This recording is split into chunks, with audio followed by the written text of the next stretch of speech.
11वें दिन आप सभी भक्तों का स्वागत है। तो कल हम सबने सुना कि किस तरह महाप्रभु जब भक्त बन गए तो सभी वैष्णव भक्त चाहे वो श्रीमान पंडित हो, श्रीवास पंडित हो, ये सब बहुत प्रसन्न हुए।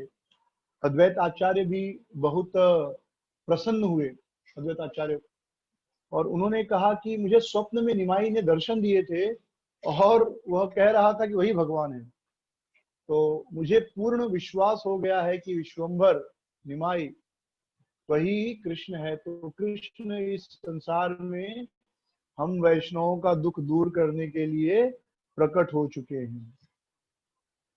और सारे वैष्णव बहुत खुश थे कि निमाई पंडित यदि वैष्णव बन गया है तो इसका एक विशेष लाभ होगा कि हम वैष्णव बड़े आसानी से, बड़े शांति से अब नाम संकीर्तन कर सकते हैं, क्योंकि अब कोई भी व्यक्ति हमें परेशान नहीं करेगा। क्योंकि निमाई पंडित जो है वे शास्त्रों के ज्ञाता है, वो किसी के भी तर्क को पराजित कर सकते हैं। किसी भी व्यक्ति को पराजित करके वैष्णव धर्म की श्रेष्ठता को, superiority of Vaishnav religion, he will establish. वे वैष्णव धर्म की जो श्रेष्ठता है उसको सिद्ध कर सकते हैं।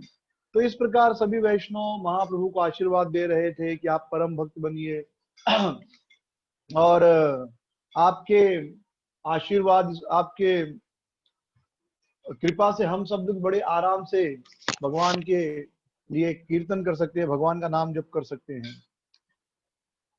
तो इस प्रकार सभी भक्त जो है महाप्रभु को आशीर्वाद दे रहे थे। तो वैष्णव का जो आशीर्वाद था उसमें एक प्रकार से एक प्रार्थना छुपी थी। क्या प्रार्थना? कि अब तक हम बहुत कष्ट में थे, हम ठीक से जप नहीं कर पा रहे थे, ठीक से संकीर्तन नहीं कर पा रहे थे, क्योंकि लोग वैष्णव धर्म को मानते नहीं और जो लोग वैष्णव है उनको वो परेशान करते थे। लेकिन अब आप के आने से वैष्णव धर्म फिर से महान होगा और फिर से लोग वैष्णवों का सम्मान करेंगे और हमें अपनी भक्ति करने में कोई बाधा नहीं देंगे। तो कहीं ना कहीं वैष्णव के मन में भय था लोगों का। तो महाप्रभु के हृदय को यह स्पर्श कर गया। उन्होंने सोचा कि कैसे मैं इन वैष्णवों के दुख को दूर करूं। इन वैष्णवों के दुख को दूर करना मेरी जिम्मेदारी है। तो इतना तीव्र उनके हृदय में करुणा उत्पन्न हो गई कि वह जोर जोर से, मैं वही हूं, मैं वही हूं, मैं सभी शत्रुओं का नाश कर दूंगा जो मेरे सेवकों के शत्रु हैं। मैं वही हूं का मतलब मैं ही कृष्ण हूं, ऐसे निमाई पंडित चैतन्य महाप्रभु कहने लगे। तो उनका जो यह करुणा थी, उनकी यह करुणा जो है, यह एक दिव्य उन्माद, डिवाइन मैडनेस, एक पागलपन, लेकिन आध्यात्मिक पागलपन का रूप धारण कर ली। और वो कभी जोर से रोते थे, कभी हंसते थे, कभी बेहोश होकर गिर जाते थे, कभी वो किसी पेड़ पर चढ़ जाते थे, कभी जमीन पर लोटने पोटने लगते थे और कहने लगते थे, मैं शत्रुओं को मार दूंगा, शत्रुओं को नष्ट कर दूंगा। तो इस प्रकार उनका व्यवहार देखकर माता सची थोड़ा विचलित हो गई। कोई भी माँ विचलित हो जाएगी अपने बच्चे की यह हालत देखकर। तो उनकी चिंता बहुत बढ़ गई, वो समझ नहीं पा रही थी कि क्या करे। वे केवल भगवान को प्रार्थना करती थी कि हे कृष्ण, मेरे इस बालक की रक्षा करो। और पड़ोसियों से, आसपास के लोगों से पूछती थी कि मेरे बेटे के साथ ऐसा हो गया, निमाई के साथ ऐसा हो गया, मैं क्या करूं? तो कोई भी समझ नहीं पाया था कि निमाई पंडित को क्या हुआ है। तो लोग सोचने लगे कि निमाई पंडित पागल हो गया है। ये होता है ना, जब आपके घर में कोई बच्चा है और एकाएक एक दिन घर में आए और आपसे कहे कि आज से प्याज लहसुन नहीं खाऊंगा। हाँ, तो पहले ही शौक लगता है, अरे क्या हो गया इसको, पागल तो नहीं हो गया, प्याज लहसुन क्यों नहीं खाएगा? फिर और साथ में हाथ में एक माला लेके आया है और जप कर रहा है, हरे कृष्ण कृष्ण कृष्ण हरे हरे, हरे राम राम राम हरे हरे, ऐसे जप कर रहा था। आपको लगेगा क्या हो गया, कल तक तो ठीक ठाक था, कहाँ गया था? आज कह रहा है प्याज लहसुन नहीं खाएगा, माला घुमा रहा है। और फिर और ज्यादा आप हैरान होते जब यहाँ वहां चलते हुए जप करता है, माला हाथ में लेकर ऐसे लपेट कर यहाँ से वहां चलते हुए जप करता है। तो और हैरान होते, क्योंकि हमने क्या देखा है बचपन से कि लोग एक जगह बैठ कर जप करते हैं। अगर जब भी करते हैं भक्ति तो एक जगह बैठ कर करते हैं। ये तो कुछ उल्टा ही चल रहा है, चल कर बैठ कर बात करते करते जप कर रहा है, भाई क्या हो गया? तो लोगों को क्या लगता है कि बेटा पागल हो गया है। तो माँ को भी यही लगा और पड़ोसियों को भी यही लगा कि भाई ये तो अब पागल हो गया है। और फिर बेटा यह कहने लगे सब माया है, हमारे कितने माता पिता हुए हर जन्म में, हर जन्म में पति पत्नी मिलती है, हाँ फिर हम मर जाते हैं, एक दिन मरना है। ये सारी बातें जब हम सुनते हैं, जब कोई नया नया भक्त बनता है और हमें पता नहीं होता और क्या चल रहा है, तो हमारे मन में पहला विचार क्या आता है, अरे ये तो लड़का पागल हो गया है। ये लड़का क्या हो गया, पागल हो गया। क्योंकि वो सारी बातें ना हम कभी सोचते हैं ना कभी सुनते हैं कि एक दिन हम मरने वाले हैं, यह संसार नश्वर है, हर जन्म में नए माता पिता मिलते हैं, हर जन्म में पति पत्नी मिलती है, हर जन्म में नए बच्चे मिलते हैं। ये सारी बातें सुनने की ना बोलने की हमको आदत है। तो जैसे ही कोई ऐसा व्यवहार करने लगता है, हमको लगता है वो पागल हो गया है। हाँ, और फिर घर वालों को ऐसा भी लगता है कि भाई किसी भूत प्रेत ने तो नहीं पकड़ लिया है। तो ऐसे लोग जो है विचलित हो जाते हैं। हाँ, और सत्य है, ऐसा लगना भी चाहिए, क्योंकि समझदार को पागल पागल लगता है, पागल को समझदार पागल लगता है। तो जब नया नया कोई भक्त बनता है तो उसको पूरी दुनिया पागल लगती है और पूरी दुनिया को वो भक्त पागल लगता है। तो माँ ने कहा अरे मेरा बेटा पागल हो गया है, क्या करूं। सची माता ने सोचा। तो पड़ोसियों ने कहा, कुछ ने कहा इसको बांध दो रस्सी से, हाथ पैर बांध दो, जब देखो जमीन में लोटने पोटने लगता है, जब देखो हाथ ऊपर उठाकर हरी बोल करता है, बांध दो इसको। कुछ ने कहा कि इसके माथे पर एक शिव घृत करके एक औषधि आती, शिव घृत लगाओ ताकि माथा ठंडा हो जाए। कुछ ने कहा कि नहीं नहीं, एक काम करो, निमाई को कोकोनट वाटर यानी नारियल पानी पीने के लिए दो, जब वो नारियल पानी पिएगा तो शांत हो जाएगा, ठंडा, शरीर में पित्त बढ़ गया तो शांत हो जाएगा। तो इस प्रकार सब लोग सची माता को अलग अलग सलाह दे रहे थे। लेकिन अभी कोई भी माँ कैसे अपने बेटे को पागल मान ले। भले उसको दिख रहा है, बुद्धि कह रही है कि पागल हो गया, लेकिन मन नहीं कहेगा। तो सच्ची माता ने क्या किया, अपने घर पे जो सर्वेंट था, सेवक ईशान, ईशान को कहा कि जाओ और श्रीवास को बुला के लाओ। तो श्रीवास उनके घर पर आए, श्रीवास आचार्य आए सच्ची माता के पास। तो जैसे ही महाप्रभु ने श्रीवास को देखा, तुरंत उनके हृदय में प्रेम भक्ति प्रकट हो गई, आंखों से आंसू आने लगे, शरीर कंपन होने लगा और वे बेहोश होकर जमीन पर गिर पड़े। फिर कुछ देर के बाद उनको होश आया तो उन्होंने श्रीवास पंडित को प्रणाम किया और उन्होंने श्रीवास पंडित से पूछा, ये जो मेरी बीमारी है इसके बारे में आपको क्या लगता है, क्या कहीं मैं पागल हो गया हूँ। श्रीवास हंसे, बोले नहीं नहीं, कौन कहता है कि आप पागल हो गए हो, आपके अंदर तो महाभक्ति प्रकट हुई है। मैं तो ऐसे पागलपन के लिए तरस रहा हूँ। भगवान कितने दयालु है कि आपके अंदर सच में ऐसे ऐसा वैराग्य, ऐसी भक्ति प्रकट हुई है। तो पागलपन की परिभाषा अलग अलग है, बराबर। हर आदमी दूसरों को पागल ही समझता है। जैसे कोई आदमी कोई बिजनेस करना चाहता है तो घर वालों से कहता है मैं नौकरी नहीं करूंगा, कुछ व्यापार करूंगा। घर वाले कहते पागल हो गया, नौकरी करो सुखी रहो, व्यापार में नुकसान हो जाएगा, लो। कहता नहीं, करना ही है। और फिर करता है और सफल भी होता है, तब सब मानते हैं हाँ ठीक है। जैसे वो क्रिकेट में है ना, कौन, हाँ महेंद्र सिंह धोनी। तो मैंने सुना था कि वो पहले टीसी था रेलवे पे, टिकट चेकर, टिकट चेक करने वाला। लेकिन उसका पैशन था क्रिकेट खेलना। तो घर वाले कहते थे क्या पागल है, कहाँ तेरे को मिलेगा एडमिशन या जो भी है क्रिकेट के इसमें। और फिर वो अपनी नौकरी छोड़ दिया। उसको नौकरी मिली थी रेलवे में, गवर्नमेंट जॉब। पिताजी बोले पागल हो गया है। लेकिन उसने कहा जो भी हो, खेलना तो क्रिकेट ही है, और आज सब लोग जानते हैं उसको। तो इसके लिए हमको लग सकता है कोई आदमी पागल है और उसको लगता है हम पागल है। तो दुनिया में ऐसे ही चलता है। लेकिन श्रीवास पंडित ने कहा अरे नहीं, आप पागल नहीं, आपके अंदर तो महाभाव है, और काश ऐसा पागलपन मेरे अंदर भी आता। और सच में ऐसा पागलपन हो जाए कि कृष्ण के अलावा कोई अच्छे नहीं लगे, तो जीवन में केवल आनंद ही रह जाएगा। क्योंकि ये संसार तो ऐसे भी छोड़ना है, वैसे भी छोड़ना है। हाँ, इस संसार के पीछे पागल होके होने से अच्छा है भगवान के पीछे पागल हो। क्योंकि इस संसार के पीछे पागल होंगे तो दुख मिलेगा, बुढ़ापा मिलेगी, बीमारी मिलेगी, मृत्यु मिलेगी। भगवान के पीछे पागल होंगे तो वैकुंठ मिलेगा, भगवत धाम मिलेगा, शाश्वत जीवन मिलेगा, अमृतत्व मिलेगा, परम आनंद मिलेगा। तो निर्णय आपको लेना है कि किसके पीछे पागल होना है, संसार के पीछे कि भगवान के पीछे। पर पागल तो होना पड़ता है, हर आदमी पागल है कहीं ना कहीं। तो महाप्रभु सुन के बहुत खुश हुए। उन्होंने श्रीवास पंडित को गले लगा लिया और कहा कि पंडित जी, अगर आप ऐसा नहीं करते, ऐसा नहीं बोलते, तब तो मैं आत्महत्या कर लेता। मुझे भी ऐसा लग रहा था कि मैं पागल हो गया हूं, लेकिन आपने मुझे बचा लिया, मैं बहुत आपका आभारी हूं। तो श्रीवास ने कहा, अरे विश्वंभर, ब्रह्मा और शिव सनक वे भी ऐसी भक्ति के लिए तरसते हैं जो भक्ति आपके हृदय में प्रकट हुई है। मैं बहुत प्रसन्न हूं, कृष्ण ने हमारी प्रार्थना सुन ली। अब हम जो वैष्णव हैं साथ में रहेंगे और हरिनाम संकीर्तन करेंगे। और जो हमारे शत्रु हैं उनको जो भी बोलना है बोलने दो। वो जो अगर बोलते कि ये पागल हो गया तो बोलने दो उनको, पागल हो गया। ये हम हरिनाम करेंगे, खूब आनंद से नाचेंगे गाएंगे। तो ऐसा आपने बहुत से भक्तों के साथ देखा होगा। कुछ भक्त पढ़ाई कर रहे हैं, पूरा अच्छे से आईआईटी का डिग्री मिला उनको, या एमबीए किए, और एक दिन आगे कहते कि नहीं मैं शादी नहीं करूंगा और मैं इस्कॉन मंदिर ज्वाइन कर रहा हूँ। और घर वाले क्या कहते हैं, ये पागल हो गया है। लेकिन वही घर वाले फिर 10 साल बाद, 20 साल बाद कहते कि बेटा बहुत अच्छा निर्णय लिया। एक व्यक्ति इस्कॉन पूना मंदिर में आए थे, इस्कॉन के पुणे मंदिर में, पुणे के इस्कॉन मंदिर में। तो अपने बेटे को मिलने, उनके 2 बेटे थे, एक बड़ा बेटा यूएसए में था, दूसरा बेटा यहाँ मंदिर ज्वाइन कर लिया था। दोनों ने इंजीनियरिंग का पढ़ाई किया था। तो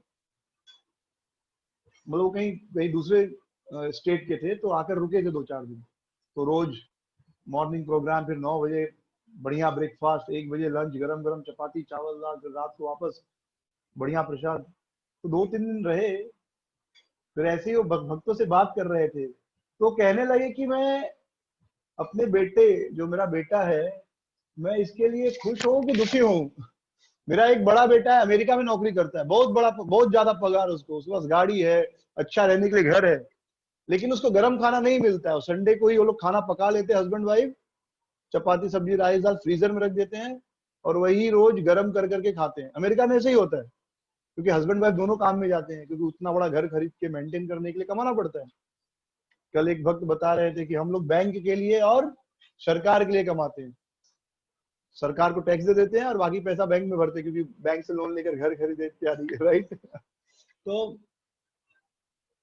तो संडे के दिन कुकिंग करेंगे, पूरे हफ्ते भर का सब्जी राइस दाल चपाती जो बनाकर रख देंगे फ्रीजर के अंदर, और फिर वो फ्रीजर से निकाल कर चपाती खा। उनको गर्म खाना नहीं मिलता, पर उसकी पत्नी है, बच्चे घर, और ये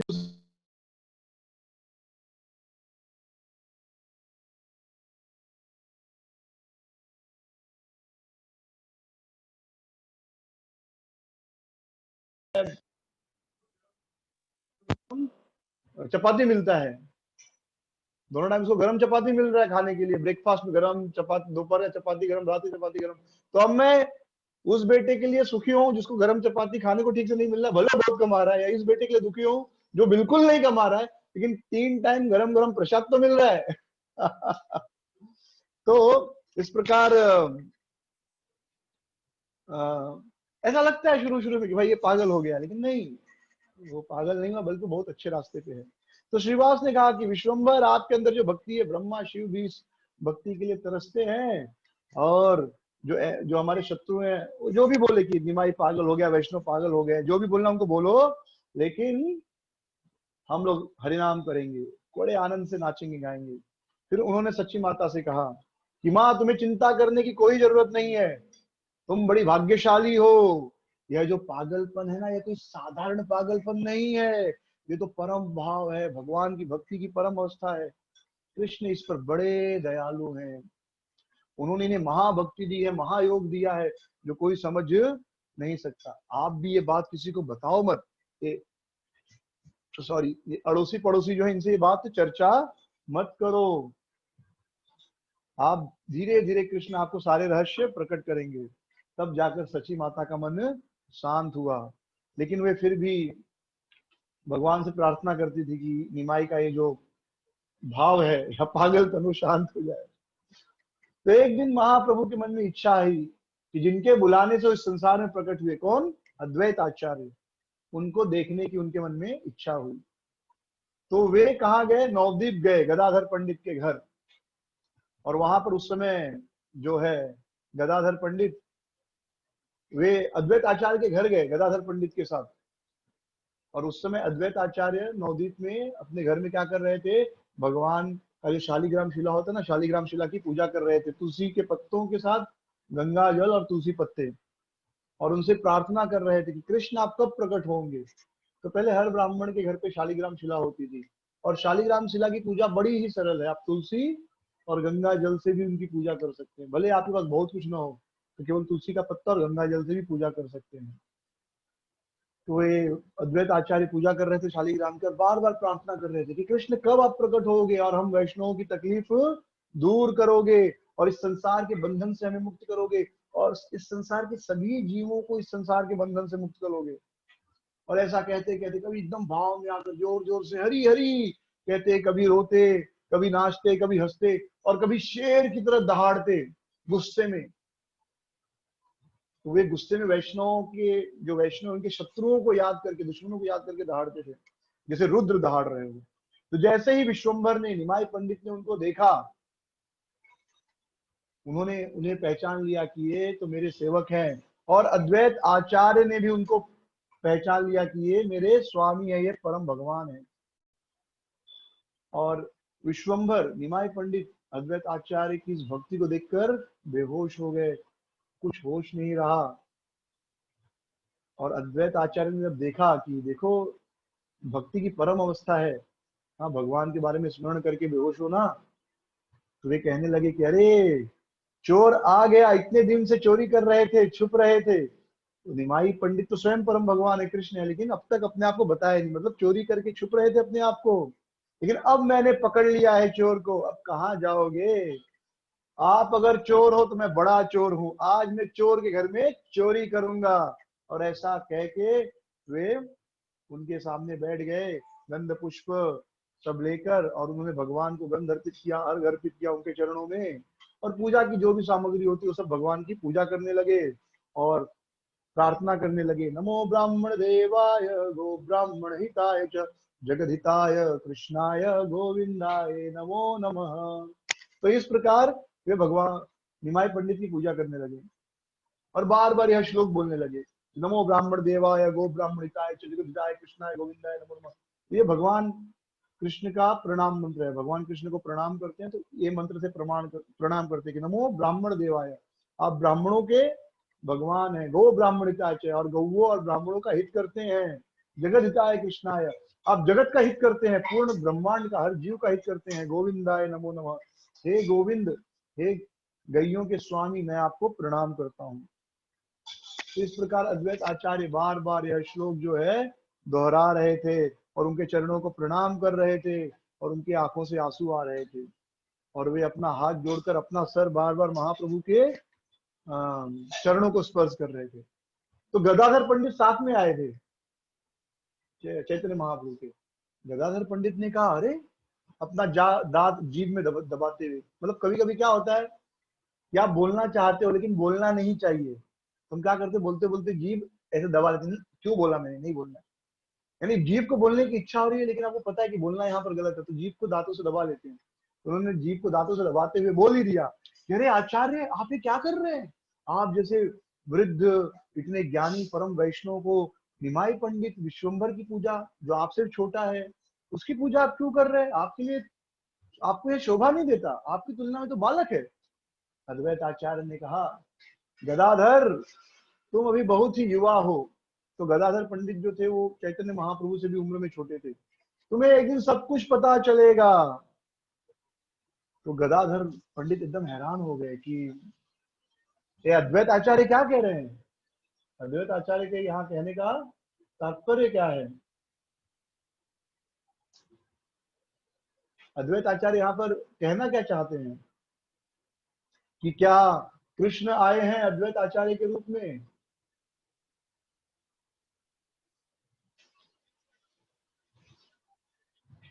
तो क्या कृष्ण आए हैं, कृष्ण आए गदाधर निमाई पंडित के रूप में, तो ऐसा वो सोचने लगे। और तब तक महाप्रभु को होश आ गया, और उन्होंने अद्वैत आचार्य को एकदम भक्ति भरे भाव में देखा। तो उन्होंने अद्वैत आचार्य को प्रणाम किया, उनके चरणों की धूल ली और उनकी तारीफ करने लगी।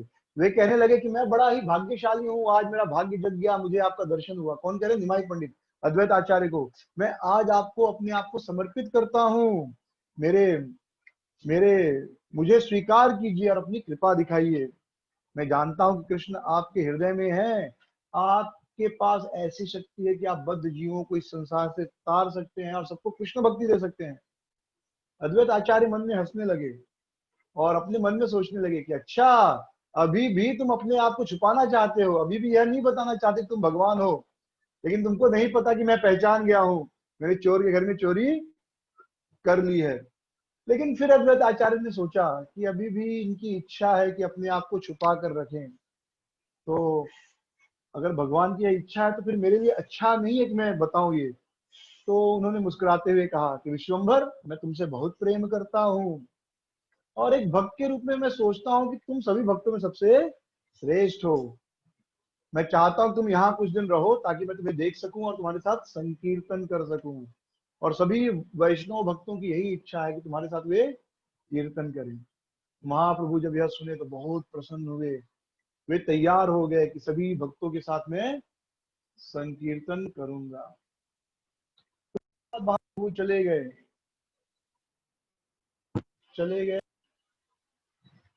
तो अद्वैत आचार्य के मन में एक शंका आने लगी। क्या शंका आने लगी? कि क्या सच में ये श्री कृष्ण है?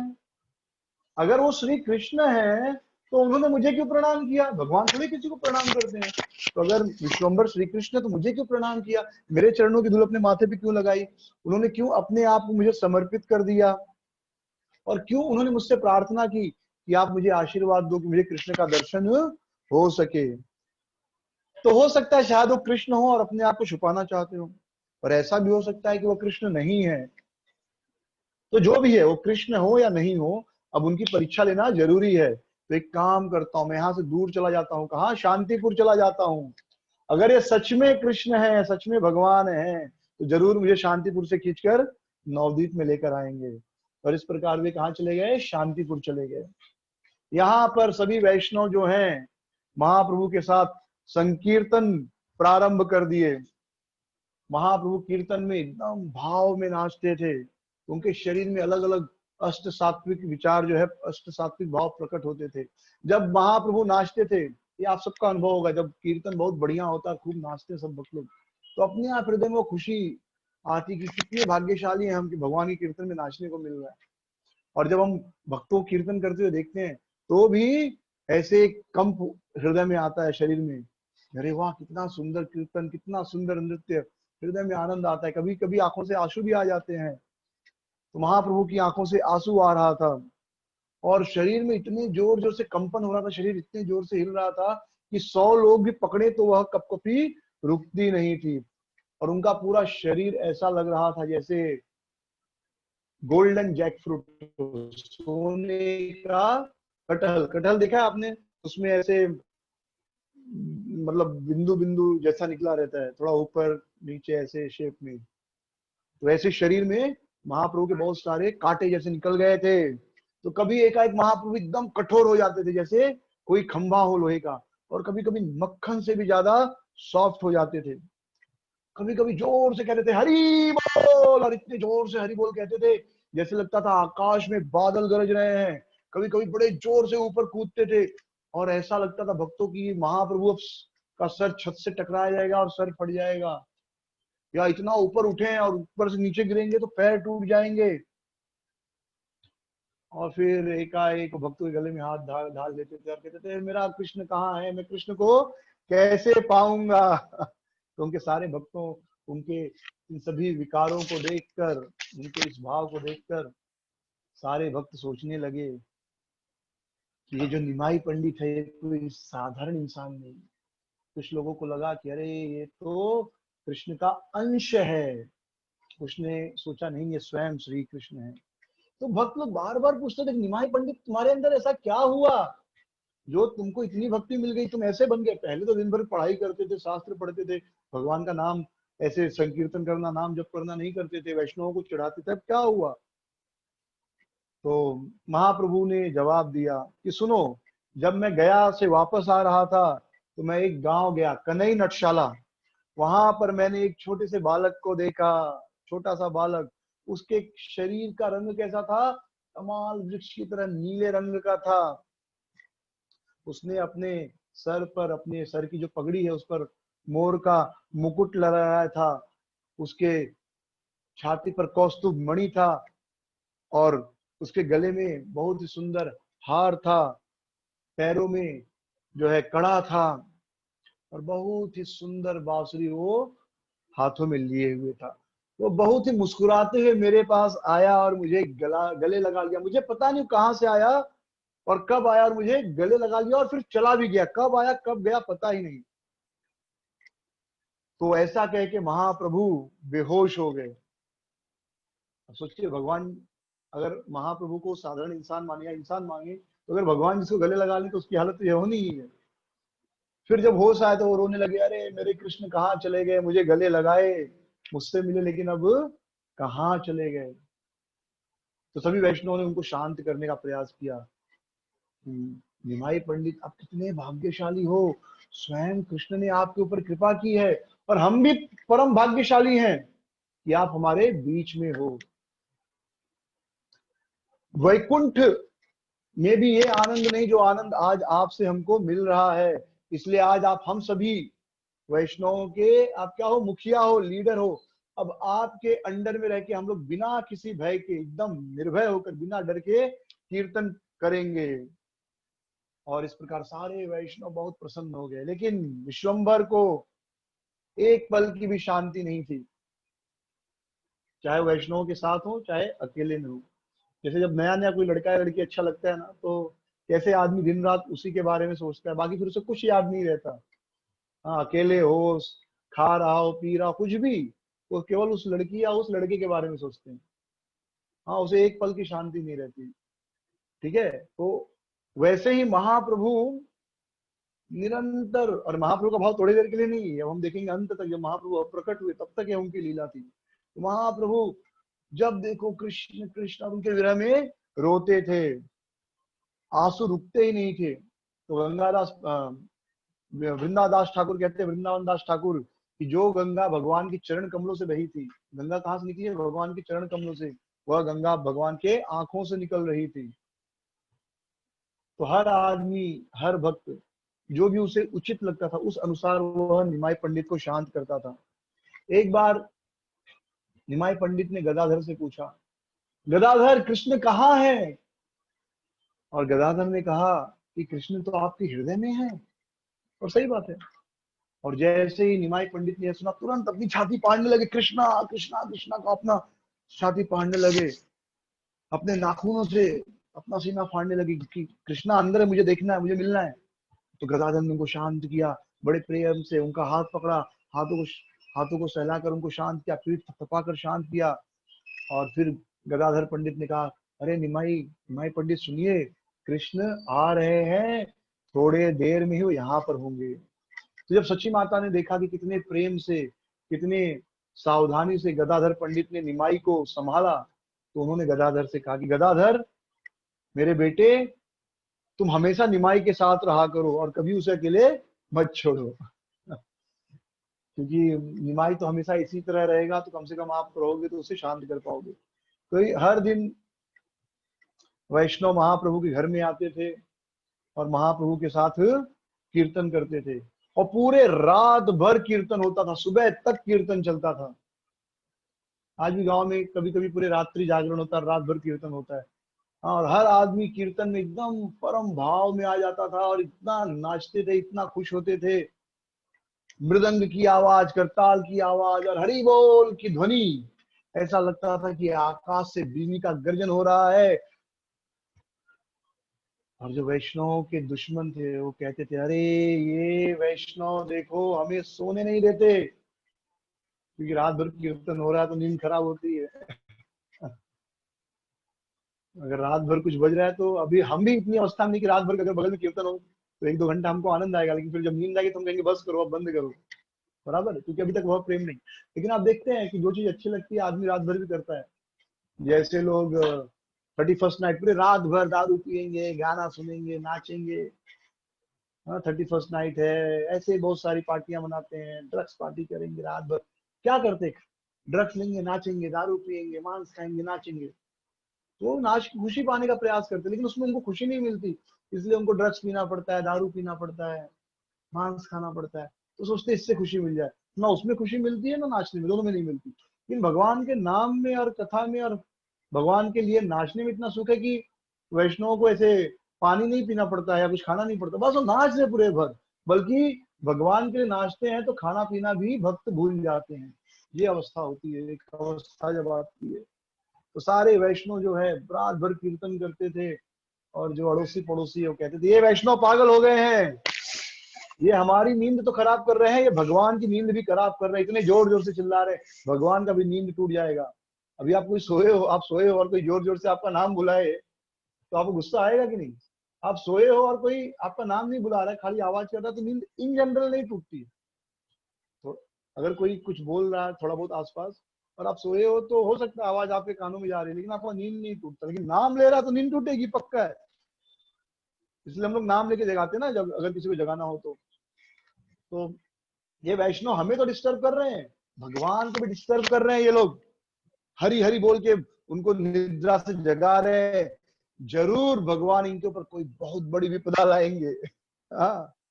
तो एक ने कहा ये सब उस श्रीवास है ना, वो श्रीवास पंडित तो दिन भर देखो कीर्तन करता था, सभी वैष्णवों को लेकर आया, ये सब उसके और उसके परिवार के कारण हुआ है। बहुत ही जल्द उसके परिवार पर बहुत बड़ी विपदा आएगी, वो बर्बाद हो जाएंगे।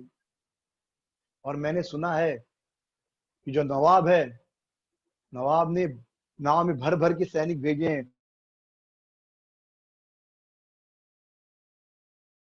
शिवा को गिरफ्तार कर लेंगे, बंदी बना देंगे, और हम भी उनसे शिकायत करेंगे और हम कहेंगे इनके घर में आग लगा दो और इनको यहाँ से गांव से बाहर निकाल दो। तो इस प्रकार पूरे गांव में खबर फैल गई कि नवाब हुसैन के सैनिक आने वाले हैं और वैष्णवों को गिरफ्तार करने वाले, बंदी बनाने वाले हैं।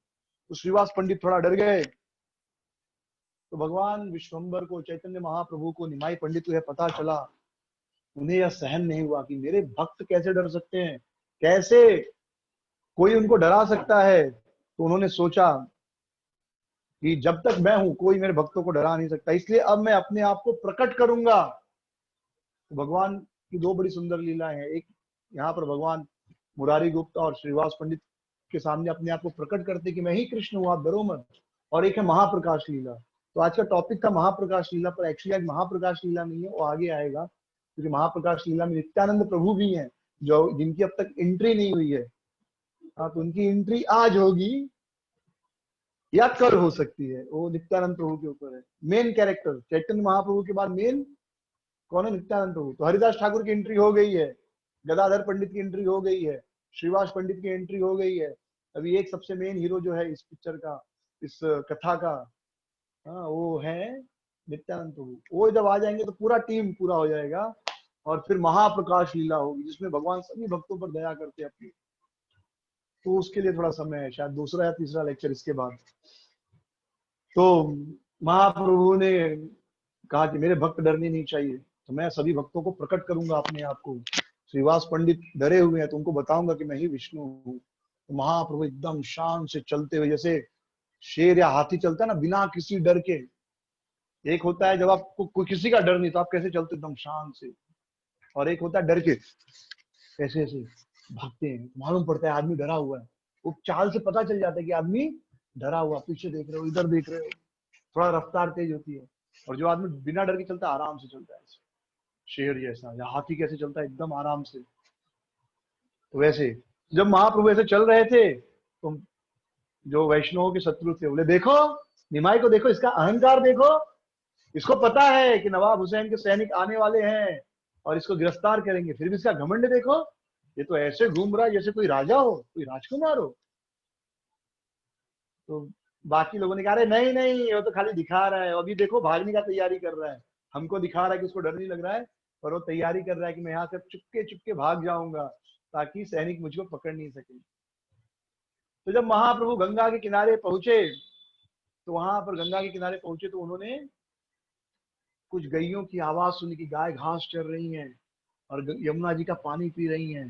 तो जैसे ही उन्होंने यह ध्वनि सुनी कि गैया यमुना का पानी पी रही है, तो उनको तुरंत उनको कृष्ण लीला की स्फूर्ति हो गई। कृष्ण लीला में कृष्ण क्या करते थे? गाय चराते थे, और गायें घास चरती थी, पानी पीती थी। तो तुरंत महाप्रभु कहने लगे, मैं वही हूँ, मैं वही हूँ, मैं वही हूँ। वही मतलब मैं कृष्ण हूँ, मैं ही कृष्ण हूँ। इस प्रकार कहते कहते वे तेजी से गए श्रीवास ठाकुर के घर, और उनका दरवाजा ऐसे ठोकने लगे, धाप धाप धाप, श्रीवास श्रीवास।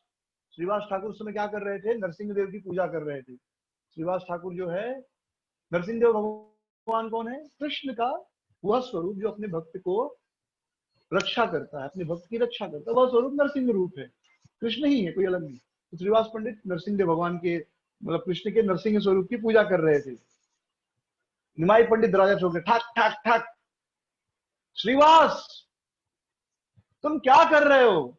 तुम किसकी पूजा कर रहे हो? अरे तुम जिसकी पूजा कर रहे हो देखो बाहर खड़ा है, उसका दर्शन लो। श्रीवास ने चारों ओर देखा, कौन आ गया?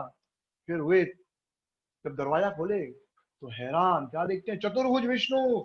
निमाई पंडित विष्णु के रूप में, चार भुजाओं वाले विष्णु के रूप में प्रकट थे, और उनके हाथ में शंख चक्र गदा और पद्म थे।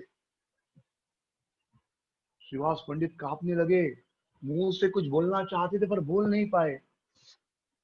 निमाई पंडित ने कहा, यानी अब भगवान कह रहे हैं, निमाई पंडित अब विष्णु रूप में आ गए ना, तो भगवान कहे, श्रीवास तुमने मुझे पहचाना नहीं ना?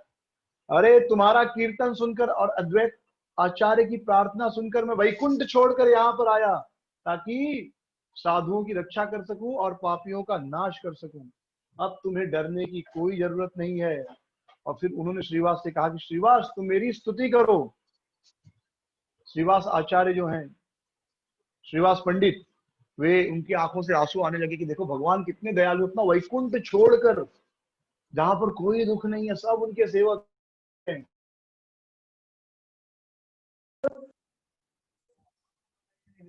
मेरे लिए, और मेरी रक्षा करने के लिए स्वयं मेरे घर तक आए हैं। तो इस प्रकार जो है श्रीवास पंडित, श्रीमद् भागवतम का एक श्लोक है, ब्रह्मा स्तुति।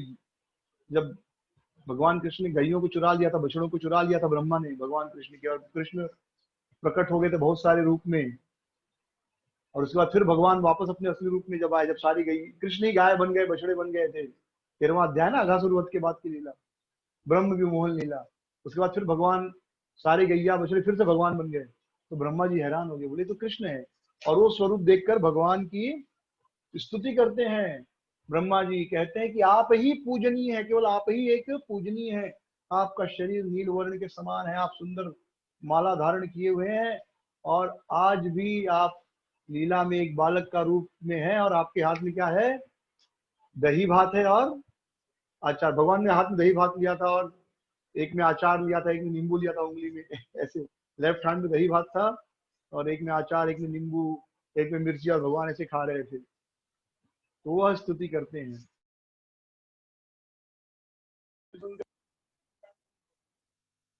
फिर वे कहते हैं श्रीवास से, श्रीवास तुम अपनी पत्नी को और अपने बच्चों को बुलाओ, और तुम्हारे घर में जो कोई है उनको बुलाओ, उन सबसे कहो कि वो मेरी पूजा करें। श्रीवास ने सबको बुलाया, उन सब ने भगवान की पूजा की, पूरे घर परिवार के सदस्य आ गए, और सबने भगवान की पूजा की। गंध पुष्प अर्घ्य, जो भी भगवान की पूजा में सामान लगते उन सभी से भगवान की पूजा की, और सबके आंखों में अश्रु थे कि देखो हम कितने भाग्यशाली हैं, भगवान कितने दयालु हैं कि अपना वैकुंठ छोड़कर हमारे घर में आए हैं। सोचिए अगर आपके एरिया का खाली कॉर्पोरेटर एकाएक आपके घर में आए, बोले आपसे मिलने आया हूँ, आप ठीक ठाक है, कितनी खुशी होगी कि अरे कितना भला मानुस है कॉर्पोरेटर, हमसे मिलने के लिए आया है ये जो कॉर्पोरेटर है। और तो सोचिए भगवान, भगवान तो राजाओं के भी राजा है, राजा भी उनके सामने भिखारी के समान। तो भगवान अगर आपके घर में आए तो तब तो मतलब खुशी का ठिकाना ही नहीं रहेगा।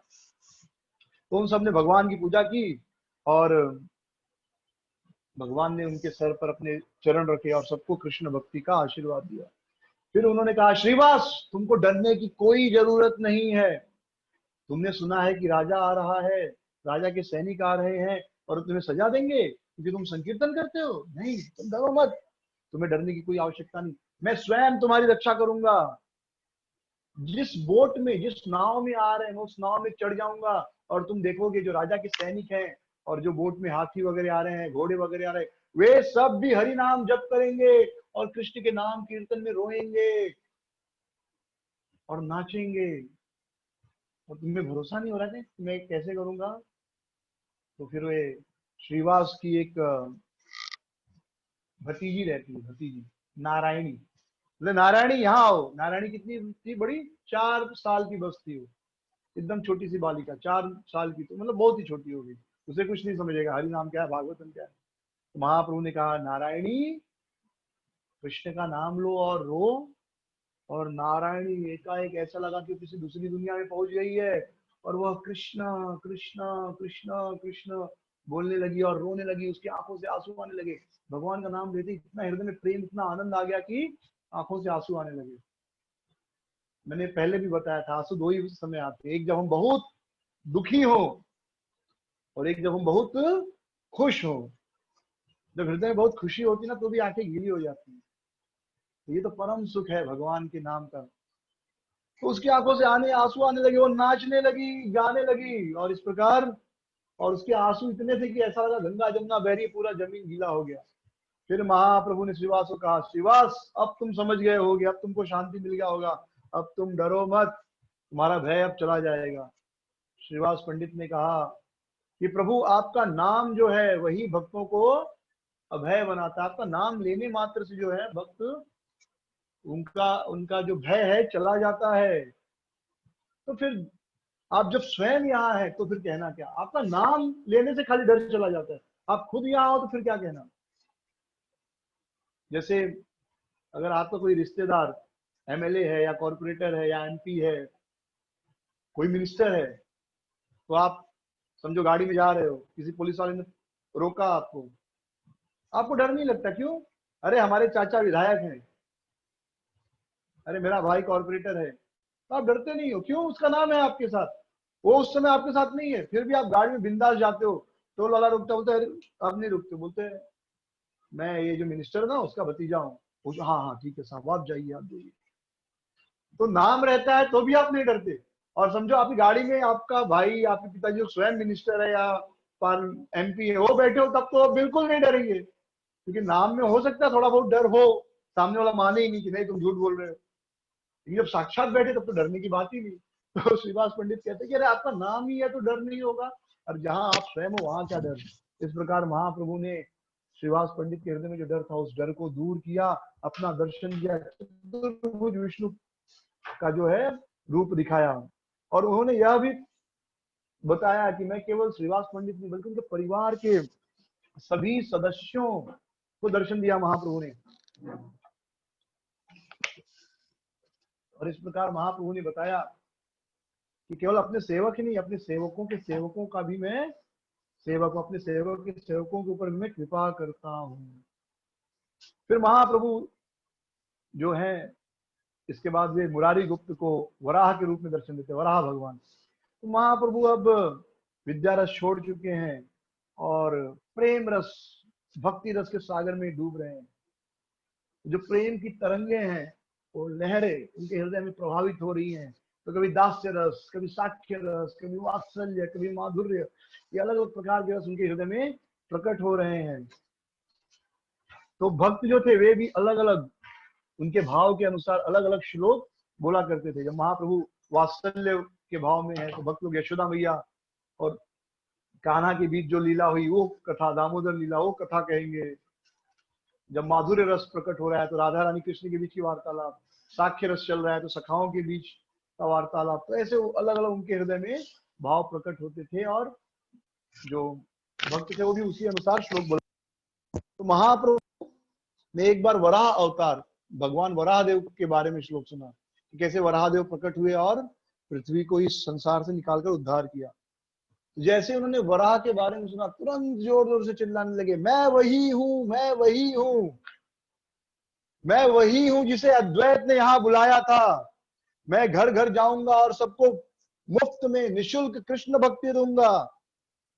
एक बार उन्होंने एक श्लोक सुना, क्या श्लोक सुना कि अक्रूर जी व्रज जा रहे हैं कृष्ण को लेने, तो तुरंत वो अक्रूर के भाव में आ गए और उसी के अनुसार बात करने लगे। मतलब वो अक्रूर है ऐसा, तो ऐसा वो कह रहे थे नंद बाबा को, यानी ऐसा भक्त लोग सुन रहे हैं कि वो नंद बाबा से बात कर रहे हैं कि नंद जी मैं यहाँ पर आया हूँ आपको और कृष्ण बलराम को मथुरा ले जाने के लिए, आप सब वहां पर आइए और बहुत बड़ा धनुष यज्ञ हो रहा है, उस धनुष यज्ञ का दर्शन कीजिए। तो निमाई पंडित या चैतन्य महाप्रभु अक्रूर के भाव में ऐसे बात कर रहे थे। तो ऐसे हुआ कि भक्त लोग वराह अवतार, जैसा भी हमने चर्चा किया, वराह अवतार के बारे में सुने और वराह का भाव उनके हृदय में आ गया।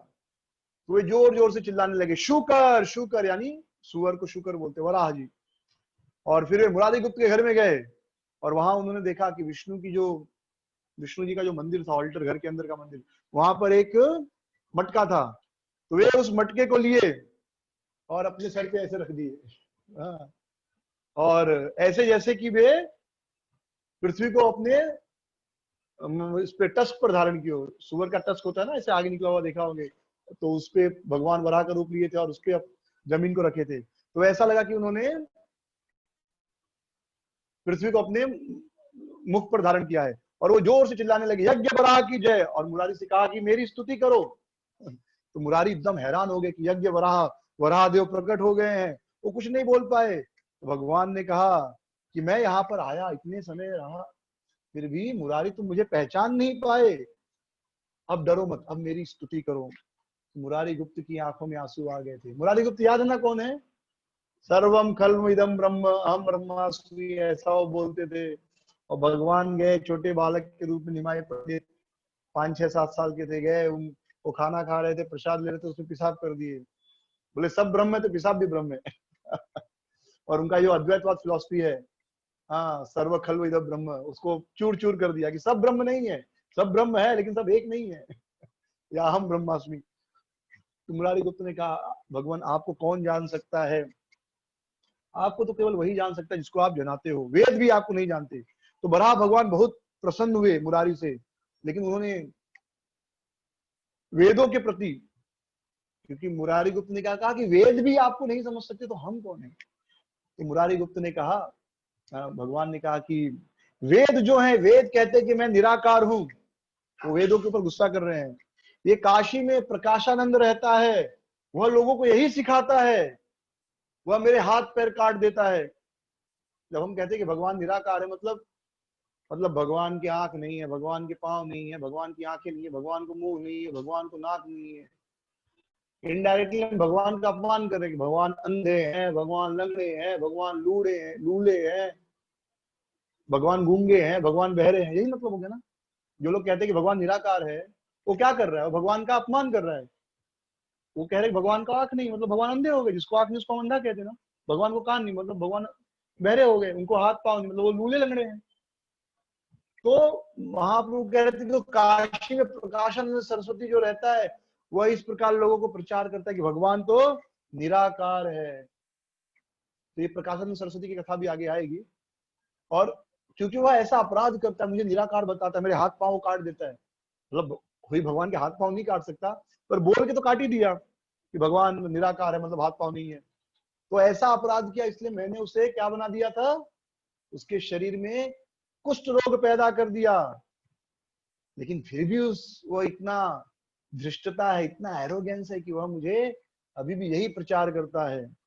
मुरारी मैं तुमसे सच कहता हूं कि वेद मुझे नहीं जानते, मैं सभी वेदों का सार हूं। वेदेश्च सर्वम अहम एव वेद्यः वेदांत कृते विद एव चाहम। सभी वेदों का मैं सार हूं। तो इस अवतार में मैं यही प्रचार करने आया हूं। मैं संकीर्तन का प्रचार करूंगा और हरिनाम का प्रचार करूंगा, और यह प्रचार करूंगा कि भगवान निराकार नहीं है, और जो दुष्ट लोग हैं उनको नष्ट करूंगा, और जो मेरे भक्त हैं उनकी रक्षा करूंगा। हे मुरारी मैं तुमसे सत्य कहता हूं कि जो दुष्ट हैं, जो मेरे भक्तों के साथ बुरा करते हैं, मैं उन्हें छोड़ूंगा नहीं। वराह अवतार में मैंने अपने पुत्र नरक को भी मार दिया, क्योंकि वह मेरे भक्तों के प्रति अपराध कर रहा था।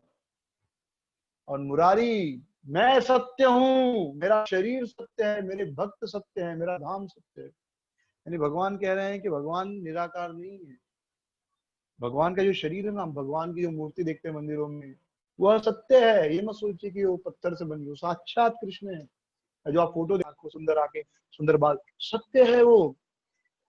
तो इस प्रकार परम दयालु भगवान निमाई पंडित चैतन्य महाप्रभु हर भक्त के घर में गए और सबको उस स्वरूप का, अपने स्वरूप का दर्शन दिया जिस स्वरूप की वह भक्त पूजा करता था। यानी कोई भक्त राम की पूजा करता था, कोई नरसिंह देव की, कोई वराह की, भगवान उस प्रकार उन सभी भक्तों को दर्शन दिए। और इस प्रकार सारे भक्त निडर हो गए और बड़े उत्साह से संकीर्तन करने लगे। अरे जब भगवान ही हमारे साथ है तो डरना क्या। वो गाना था ना एक बहुत पुराना कि सैया भय को तवाल तो डर डर काहे का। हाँ, बचपन में सुना था हम लोग कि जब अपना आदमी ही पुलिस वाला बन गया तो किससे डरना है। तो जब अपना निमाई, अपना जो आदमी वो भगवान ही हमारा हो गया है तो अब किससे डरना। यमराज से क्या डरना, किसी से क्या डरना, अपना आदमी भगवान है अब तो। यानी भगवान ही हमारे बन गए हैं तो किसी से क्या डरना। तो सारे भक्त एकदम बिंदास कीर्तन किया करते थे बिना किसी शत्रु से डरे। तो इस प्रकार भगवान अपने भक्तों को दर्शन दिए। अब थोड़ा देर नित्यानंद प्रभु के बारे में सुनेंगे एटलीस्ट, जब तक वो संन्यास लेते हैं। और फिर कल नित्यानंद प्रभु कैसे मिलेंगे निमाई पंडित से और क्या क्या लीला होगी कल। तो हम सब ने पहले ही सुना कि महाप्रभु जब आए तो अपने सभी परिकरों के साथ आए। श्री कृष्ण कभी अकेले नहीं आते, अपने बहुत सारे परिकरों के साथ आते हैं। उनका धाम प्रकट होता है, उनके परिकर प्रकट होते हैं। तो कृष्ण आए, अद्वैत आचार्य आए, गदाधर पंडित आए, श्रीवास पंडित आए, मुकुंद आए, सारे भक्त आए। नारद जी प्रकट हुए श्रीवास पंडित के रूप में। तो सारे परिकर, अब तक हमने सभी परिकरों का नाम सुन लिया। अब तक गदाधर पंडित का नाम सुन लिया, ईश्वरपुरी का नाम सुन लिया, बराबर, मुरारी गुप्त का नाम सुन लिया, अद्वैत आचार्य का नाम सुन लिया, हरिदास ठाकुर का नाम सुन लिया। अब एक बहुत इंपॉर्टेंट नित्यानंद प्रभु, वो अभी तक उनके बारे में नहीं सुना।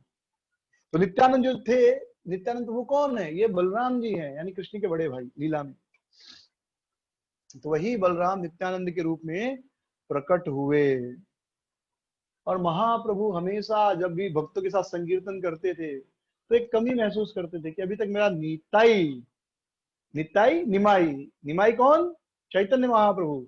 निताई कौन? नित्यानंद प्रभु। तो दोनों का नाम क्या है? निमाई निताई, निताई निमाई, निमाई निताई। निमाई यानी चैतन्य महाप्रभु, निताई या नित्यानंद बलराम जी। तो वे निताई नित्यानंद नित्यानंद कह के संकीर्तन में पुकारते थे और भक्त लोग हैरान होते थे किसको बुला रहे, क्योंकि उनको पता नहीं था कि नित्यानंद प्रभु जो हैं, बलराम जो आने वाले हैं। तो थोड़ा सा नित्यानंद प्रभु के बारे में सुनेंगे। नित्यानंद प्रभु का जन्म कहाँ हुआ था? एक चक्र। तो हम सब यात्रा में गए थे, एक चक्र गए थे, 5-6 घंटे बस में बैठकर एक चक्र पहुंचे। दोपहर को 12 बजे, फिर शाम को वहां से निकले, रात को 12 बजे वापस मायापुर मंदिर आए। सुबह जो 6 बजे निकले सीधा रात को 12-1 बजे आए, बराबर, एक चक्र में। लेकिन बड़ा सुंदर मंदिर था। और भक्तों ने शाम को बहुत वो रबड़ी उबड़ी वाला जो प्रसाद था, इतने बड़े बड़े रसगुल्ले 5-5 रुपए 10-10 रुपए में मिल रहे थे, और आइसक्रीम वगैरह भी मिल रही थी। भक्तों ने बहुत खाया वहां पे, मैंने देखा। हाँ, बड़े आनंद में भक्तों ने खाया।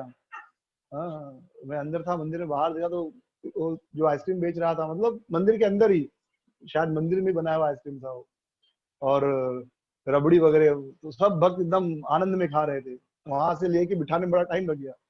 तो एक चक्र में प्रकट हुए नित्यानंद प्रभु वीर भूमि, पश्चिम बंगाल में। तो अच्छा है, भगवान का बहुत सारा लीला पश्चिम बंगाल में हुआ है, क्योंकि शायद भगवान को पता था कि 1947 के बाद ये पूर्व बंगाल अलग हो जाने वाला है भारत से। फिर कितना तकलीफ होता हम लोग को, वीजा लो तब जाके बांग्लादेश जाने को मिलता ना। तो महाप्रभु का जो मेजर लीला हुआ, जितना भी तीर्थ है, अधिकतर 99% तो सब कहाँ है? पश्चिम बंगाल में ही है। भगवान बंगाल में प्रकट हुए, उसमें पश्चिम बंगाल और बांग्लादेश, पश्चिम बंगाल या पूर्व बंगाल, ये ऐसा नहीं था, बंगाली कहते थे उसको। बाद में अंग्रेजों ने अलग कर दिया 1920 में, पश्चिम बंगाल और पूर्व बंगाल। और जाते जाते अंग्रेजों ने पूर्व बंगाल को पाकिस्तान को दे दिया। फिर 1971 में पूर्व बंगाल पाकिस्तान से भी अलग हो गया और बांग्लादेश बन गया।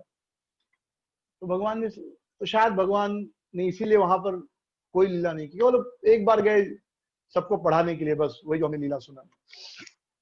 तो नित्यानंद प्रभु का जन्म कहाँ हुआ? वेस्ट बंगाल में, पश्चिम बंगाल में, वीरभूमि में एक चक्र। और उनका नाम बचपन का क्या था? कुबेर। किस दिन प्रकट हुए? शुक्ल माघ शुक्ल त्रयोदशी, इसलिए हम क्या कहते हैं? नित्यानंद त्रयोदशी कहते हैं ना। श्री कृष्ण जन्माष्टमी, राधा अष्टमी, राम नवमी, रामनवमी मतलब नवमी के दिन राम प्रकट हुए, तो डेट ऑफ बर्थ भी साथ में जोड़ दिया जाता है। नित्यानंद त्रयोदशी मतलब त्रयोदशी के दिन 13 तारीख को एकादशी, फिर द्वादशी, फिर त्रयोदशी प्रकट हुए भगवान। तो उनका बचपन का नाम कुबेर था और बाद में उनका नाम पड़ा नित्यानंद। उनके माँ का नाम था हड़ाई पंडित, और सॉरी उनके पिता का नाम था हड़ाई पंडित और माँ का नाम था पद्मावती, और दोनों महान भक्त थे। और अगर महान भक्त नहीं होते तो बलराम जी थोड़े उनके माँ बाप बनते। तो नित्यानंद प्रभु बहुत ही सुंदर थे, उनका शरीर भी सोने की तरह चमकता था और उनके आंखों से और चेहरे से ऐसा लगता था जैसे दिव्य सूर्य का प्रकाश है और जिसके हृदय में अपूर्व शांति हो, ऐसा उनके शरीर चेहरे को देखकर लगता था। और जैसे जैसे उनकी उम्र बढ़ती गई, यह सिद्ध होते गया कि वह कोई साधारण इंसान नहीं है बल्कि दिव्य व्यक्ति हैं। तो बचपन में भी वो साधारण बच्चों की तरह नहीं खेलते थे। उनके खेल में क्या होते थे, वो रामलीला खेलते थे, कृष्ण लीला खेलते थे, वराह बनते थे, ऐसे नरसिंह देव की लीला, तो ऐसे ऐसे खेल खेलते थे। किसी बच्चे को प्रहलाद बना देते थे, किसी को हिरण्यकशिपु, किसी को शंटकमर, हाँ कोई नरसिंह देव बनता था। तो ऐसे ही बचपन से ही, जबकि उन्होंने कुछ पढ़ा नहीं था, तो सब लोग हैरान हो जाते थे कि ये बालक को तो कुछ पता ही नहीं है सबके बारे में, कभी ना इसको किसी ने बताया ना पढ़ाया, इसको कैसे सब लीला मालूम। तो एक बार सभी बच्चों के साथ वो लीला खेल रहे थे, क्या लक्ष्मण को शक्ति लग जाती है, लक्ष्मण जी को शक्ति लग जाती है, तो नित्यानंद प्रभु लक्ष्मण बने रहते हैं। तो जब जो बालक मेघनाद बना रहता है, ऐसे धनुष बाण छोड़ता है झूठे में, तो नित्यानंद प्रभु ऐसे बाण लेते और बेहोश हो जाते हैं, बेहोश हो जाते हैं। फिर सारे बच्चे राम जी जो बने जगा रहे, अब लेकिन तो सांस भी नहीं आ रहा है, तो सारे बच्चे डर गए। सब लोग आए, जमा हो गए, माता पिता आए, गांव वाले आए, क्या हो गया क्या हो गया, बालक उठ नहीं रहा उठ नहीं रहा। और उसी गड़बड़ी में नित्यानंद प्रभु ने जिस बच्चे को हनुमान जी का रोल दिया था, उसको बताया था पहले ये बात कि जब मैं बेहोश होऊंगा तो जड़ी बूटी लेने जाना, और जड़ी बूटी जैसी सुन पाओगे मुझे होश आएगा। तो नित्यानंद प्रभु तो पूरी तरह लीला में थे, पूरी तरह एक्ट एकदम प्रैक्टिकली जी रहे थे वो। तो वो तो बेहोश थे, अब जब तक जड़ी बूटी आएगी नहीं होश में आऊंगा नहीं। और ये लड़का भूल गया हनुमान जी की, मैं हनुमान जी जड़ी बूटी लाने जाना है। अब वो भी रो रहा है, सब लोग भी रो रहे। अब नित्यानंद प्रभु कहाँ को उठे, वो तो लक्ष्मण है। तो एक बुद्धा, हनुमान कौन बना है, तो अरे हाँ मैं हनुमान बना, वो भी रो रहा था। तो नित्यानंद प्रभु ने कहा अरे तुमको कुछ बोला है निताई ने जड़ी बूटी लाने के लिए, बोला हाँ हाँ हाँ, बोला जाओ जड़ी बूटी लेके आओ। तो ये गया, जय श्री राम बोल कर गया, कुछ पत्ता उत्ता तोड़ कर लाया, फिर बोला जय श्री राम, लक्ष्मण जी ये लो जड़ी बूटी। और जैसे ही वो पत्ता दिए नाक पर रखा, एकदम राम राम बोलते लक्ष्मण जी निमाई निताई उड़ गए तो इस प्रकार की लीला खेलते थे। एक बार एक जेल में राम लीला होती है, वहां पे लक्ष्मण जो बना रहता है कैदी, वो बेहोश होता है, फिर एक व्यक्ति हनुमान बना रहता है। फिर अंतिम में होता है क्या, खेल होता है खत्म, टाइम हो गया, बोलते चलो खेल खत्म, अभी सब अपने अपने कैदी लोगों को वापस जेल में डाला जाता है। तो गिना जाता है कि एक कैदी कम है, ढूंढो भाई कौन कैदी कम है। तो पता चलता है कि वही कैदी कम है जो हनुमान बना था और जड़ी बूटी लाने गया था। वो लाने गया, वापस नहीं आया हाँ, तो ऐसे हनुमान बनते हैं लोग, गए तो वापस ही नहीं आए। तो इस प्रकार ऐसा खेल नित्यानंद प्रभु खेला करते थे। तो बचपन से ही इस प्रकार अपनी दिव्यता वो प्रकट करते थे। तो उनके माता पिता जो है वो देखते थे कि निमाई को तो संसार से भी रुचि ही नहीं है, तो उन्होंने उनको स्कूल में डाल दिया। और नित्यानंद प्रभु थोड़े ही दिनों में सभी शास्त्र पढ़ लिए। तो उनके शिक्षक भी हैरान थे कि इतने कम उम्र में बालक सब कुछ कैसे सीख सकता है। हड़ाई पंडित माता बहुत खुश थे। 12 साल की उम्र में ही निमाई पंडित व्याकरण और शास्त्र में, न्याय में एकदम पारंगत हो गए। कोई भी उनको शास्त्रार्थ में पराजित नहीं कर पाता था। तो वहां के जो पंडित लोग थे इतने खुश थे, उन्होंने निमाई पंडित को क्या नाम दिया, न्याय चूड़ामणि, यानी क्रेस्ट ज्वेल ऑफ न्याय। तो आज कथा यही विश्राम लेंगे और कल नित्यानंद प्रभु